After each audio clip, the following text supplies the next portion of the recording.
The sound of the waves was no longer the sound of waves. It was a roar, deep and resonant, as if it came from the bottom of the underworld. A great ship was sailing at full speed, when the sea in front of its bow suddenly collapsed, as if the ocean floor had just been ripped away. At the center, a colossal whirlpool opened so wide it could swallow an entire island. The water churned, white foam boiling like blood. Within seconds, the ship was dragged in, its bow tilting downward, the hull vanishing into a terrible screech, and then everything returned to silence, as though it had never existed. The ancient Greeks called it Charybdis, ship capable of swallowing the whole sea in a single breath, and spitting it back out as waves powerful enough to shatter entire coastal cities. The Strait of Messina, a narrow stretch of water between Sicily and Calabria, had been feared for thousands of years, not because of pirates, but because of two monsters, Scylla on one side and Charybdis on the other. Legend says Charybdis was once a goddess of the tides, daughter of Poseidon and Gaia. She helped her father expand his realm by swallowing strips of land, turning coastlines into ocean floor. But Zeus, the supreme god, saw this as rebellion. In his fury, he struck her with a thunderbolt so fierce it transformed her into a monstrous whirlpool, chained to the bottom of the strait. From then on, 3 times a day Charybdis would draw in all the water around her, forming a pitiless abyss, then hurl it back as waves tall as mountains. No ship could pass without gambling its life. If her origin was terrifying, her form and her way of hunting were pure nightmare for sailors. Charybdis had no visible body like a dragon or a kraken. She was the sea itself, a part of the water that knew hunger.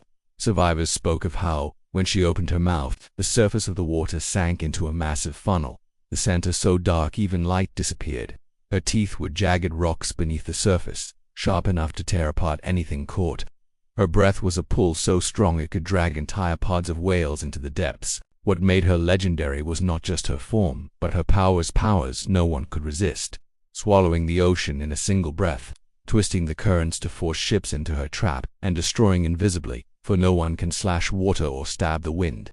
And it was these very powers that turned every encounter with Charybdis into a desperate battle. Under a pale moon hanging in a silver sky, the Sea Lance, commanded by Captain Dorian, was making its way through the Strait of Messina. At first, the waves rolled evenly, but then something changed.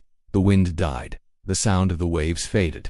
All that remained was the pounding of sailors' hearts and a deep humming rumble from far beneath the sea. The water ahead of the bow began to swirl.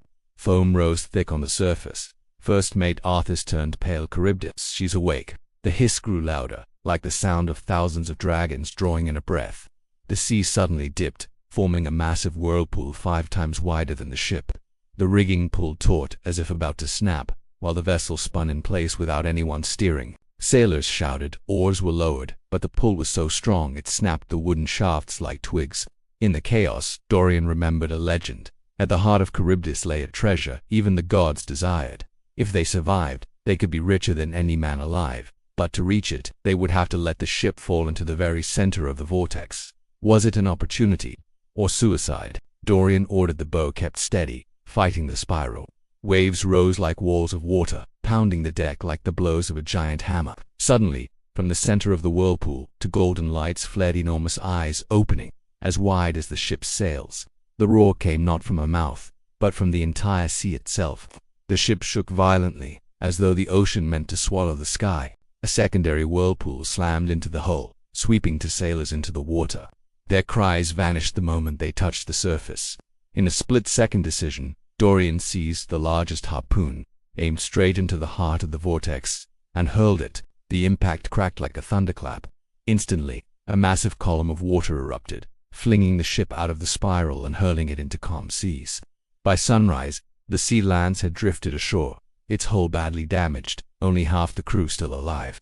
No one spoke of the treasure, but in Dorian's eyes, the image of those golden eyes still lingered, for he knew Charybdis had never truly slept. Charybdis was not merely a monster from Greek myth. She was the embodiment of the sea's endless hunger, and the sea has never known how to be full. Even now, among countless waves, there are places where the water spins into a bottomless spiral, and people wonder, perhaps Charybdis never vanished, only waits for her next prey. But the world holds far more than Charybdis. Hidden deep in history and legend are countless other beings and figures that have sown terror among humankind, from giants lurking in the abyss to shadowy entities roaming the land. Do you want to know what they look like, where they came from, and what they did to have their names survive for hundreds, even thousands of years. Then like, comment, and subscribe to join the journey into chilling and mysterious tales, where the past, the present, and myth itself intertwine.